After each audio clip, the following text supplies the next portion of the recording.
Hello cả nhà hello. Good morning. Cảm ơn quý vị ủng hộ channel Nhung Phan Cuộc Sống Mỹ nha. Bữa nay ngày thứ 3, ngày mai thứ tư là thứ năm được nghỉ lễ tạ ơn là Thanksgiving đó. Thì nhiệt độ bữa nay bữa nay xuống rồi 50, hiện tại giờ là 50. Thì thấp nữa hình như là 40, cao nhất là bữa nay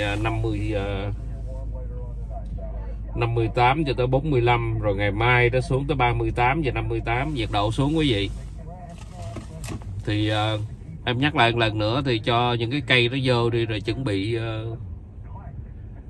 mở mấy cái hít nhỏ lên trong cái patio, hoặc là rồi mình xài mấy cái đèn roll light của cái cây mình đó. Ok, chắc này em lên đường tiếp tục. Ngày nay ngày mai nữa là ngày mốt ăn gà rồi. Ai có nấu gà thì ăn gà, ai có làm món ăn nào đó thì lễ Thanksgiving, rồi ngày lễ tạ ơn, rồi sum họp gia đình, có bữa cơm thân thiện theo truyền thống của người Mỹ ở đây đó quý vị ơi. Ok, em lên đường. Let's go. Ok, let's go. Thời tiết bữa nay khá lạnh nha.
Nói vấn đề của ông Biden mà được bà con bình chọn đó.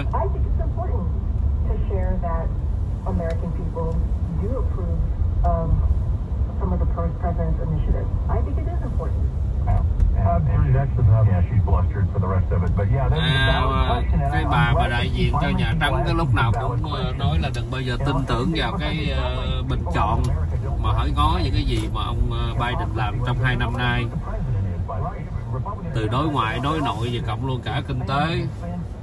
Ổng là cái người dưới 40% mà được bình chọn đó, mà ở Washington vẫn chưa thức tỉnh, cứ nghĩ là ông Biden làm tốt, nhưng mà sự thật cái bình chọn của đất nước chọn có nghĩa là ông lúc nào cũng dưới 40%, mà cái gọi là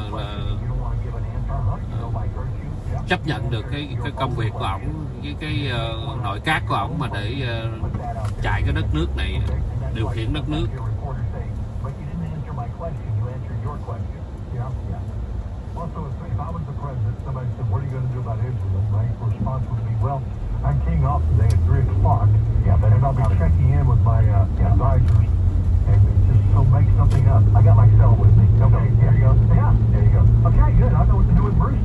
Nói tóm lại thì tổng thống Biden, người dân Mỹ không có ưa chuộng lắm.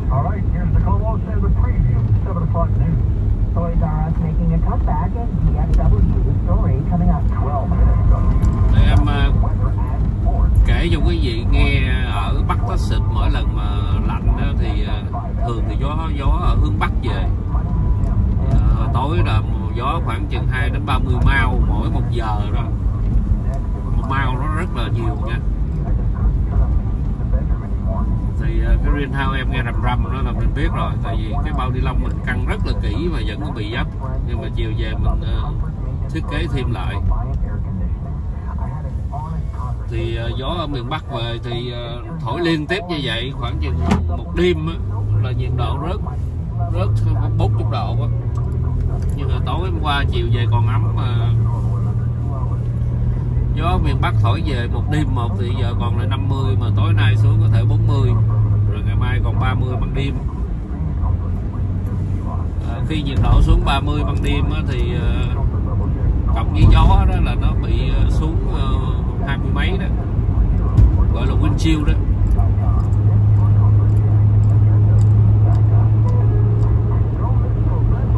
Mỗi lần mà chuẩn bị lạnh là phải có gió, tại gió đưa hơi lạnh ở miền Bắc về, mà hình như lần nào cũng nhất lần nào. Thì đời này là bắt đầu vô chính thức lạnh rồi đó, vô mùa đông rồi đó, không có còn cơ hội là hè gì mùa thu gì nữa.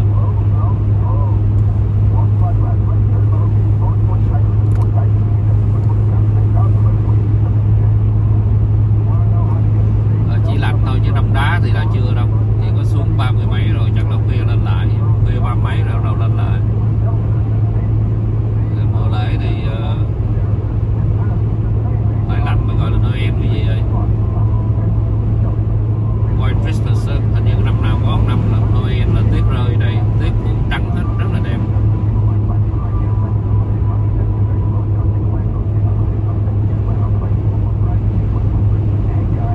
Giấc này ngoài gió mạnh lắm.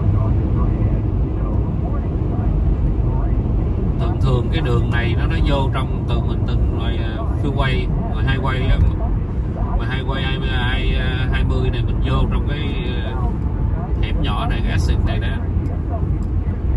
thì ngay đầu ngõ người ta để cái bảng 40 để mình ngưng lại. Hiện tại bây giờ là buộc mình phải chạy 40 mile nè, ngoài đó mình chạy cỡ 7-80. Mà cái đường này rất là trống vào buổi sáng, ai không biết đó, cảnh sát chờ ngay cái góc đó đó, ngay cái tiệm ăn nằm mé bên tay phải, quý vị thấy là cái bảng đỏ đỏ đó, đó cái bảng đỏ đó đó, đó bảng đỏ này, ông cảnh sát ông chờ ngay chỗ này đó, chờ ngay cái hẻm này đó. Không bắt thôi, ông bắt mỗi buổi sáng ông bắt lê lệ luôn. Thường mình thấy ở đây là cảnh sát hay bắt ngày thứ Sáu vậy. Sáng thứ Sáu là thấy ít lắm cũng 1 tới 2 anh đứng ngay đó canh.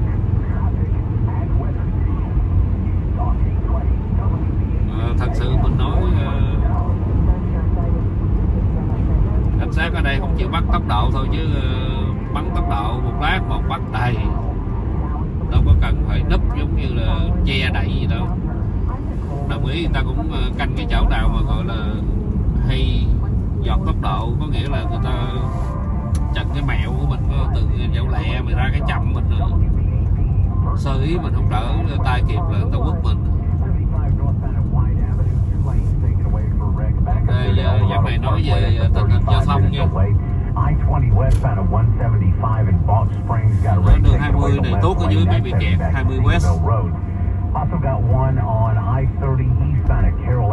30 vẫn bị kẹt nha anh em.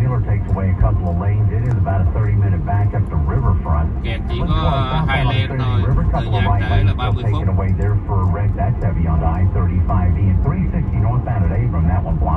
360 với Abram bị lắp 2 lane. 360 thì coi ngày nào cũng bị buổi sáng. 360 là thường bị kẹt nhiều nhất, ở buổi sáng chứ không có bữa nào.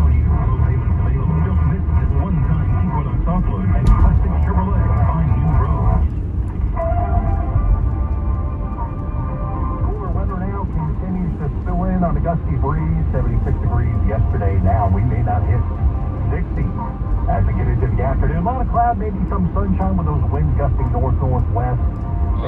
Thời tiết như nãy em nói, nó gió ở miền Bắc về rất là mạnh. It'll be a little bit cooler. The big travel day Wednesday should be dry and sunny and cool, mid-50s. Thanksgiving Day, plenty of sunshine near 60. Friday, Thanksgiving là nắng ấm sân về ngon lành.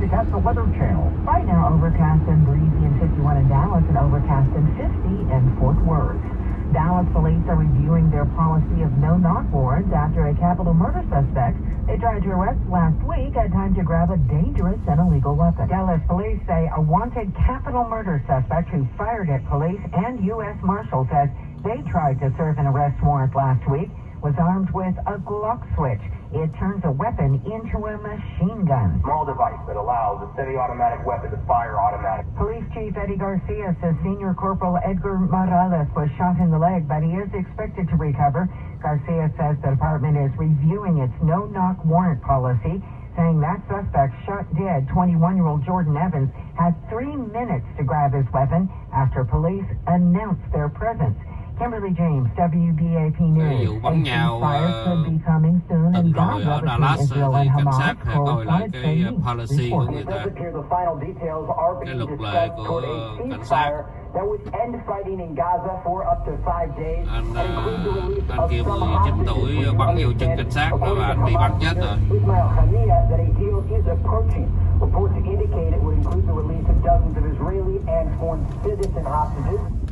Qatar's prime minister says the talks now hinge on minor practical issues.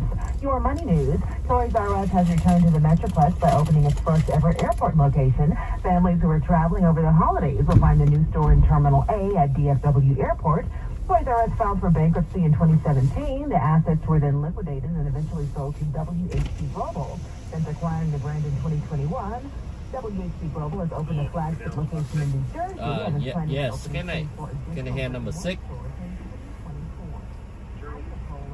Number 6. The drink. Just the coffee sandwich. That's it. All right, thank you very much. I think it's my first time playing on Thanksgiving, so it'll be my first time. And I played on Thursday night. It's kind of get used to it. But the recovery part is trying to recover within a week. But it's still football. You just got to go out there and be able to execute whatever the game plan is that week. Dallas Cowboys cornerback Stephen Gilmore about their experience with American team. What playing on Thanksgiving Day is all about.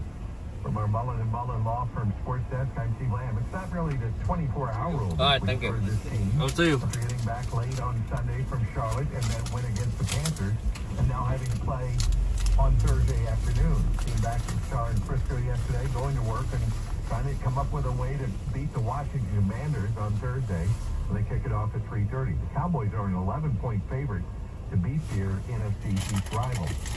Monday Night Football, Cowboy fans are rooting for Kansas. All right, thank you very much. The Chiefs were hosting the Philadelphia Eagles, who would come back and win. It really was more about maintaining your position as the number 1 seed in the NFC.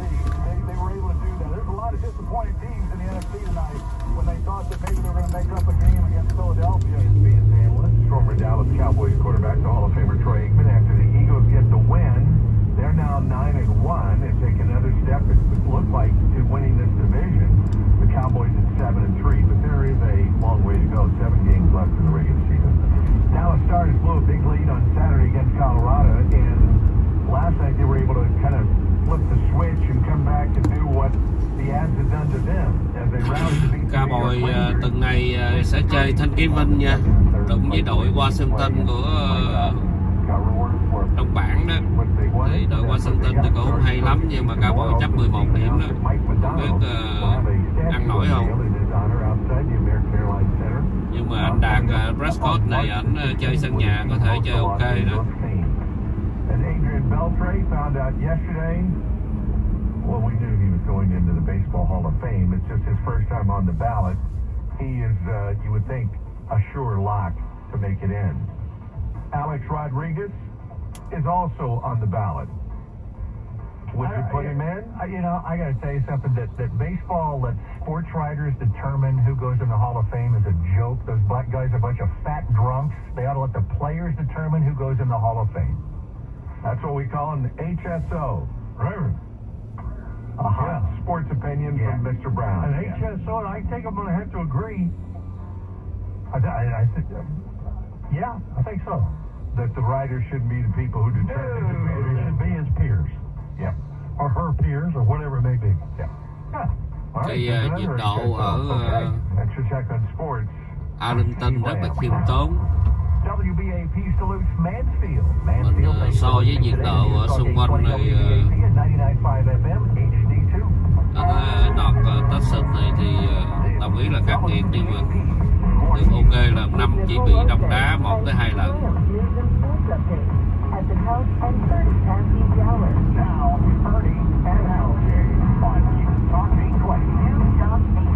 WBAP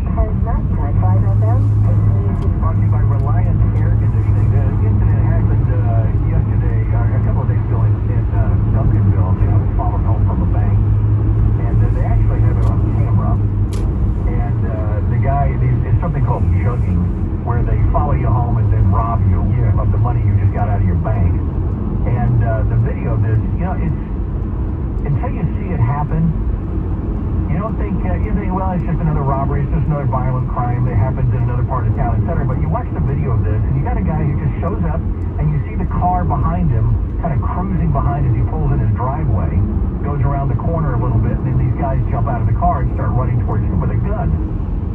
Can I stop you? Yes. Why is there a video of this? How did that happen? Security camera.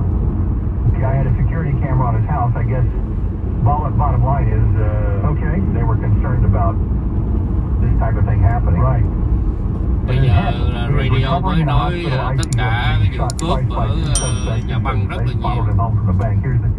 Mấy ông nội ăn cướp đó phải theo mình từ nhà băng.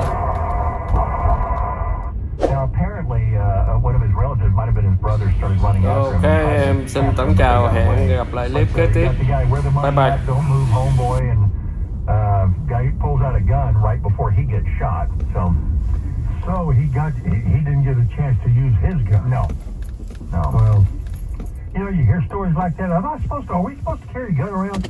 Yeah, we're supposed to strap it on and go to the movies and to the grocery store. Yeah. Is it getting there?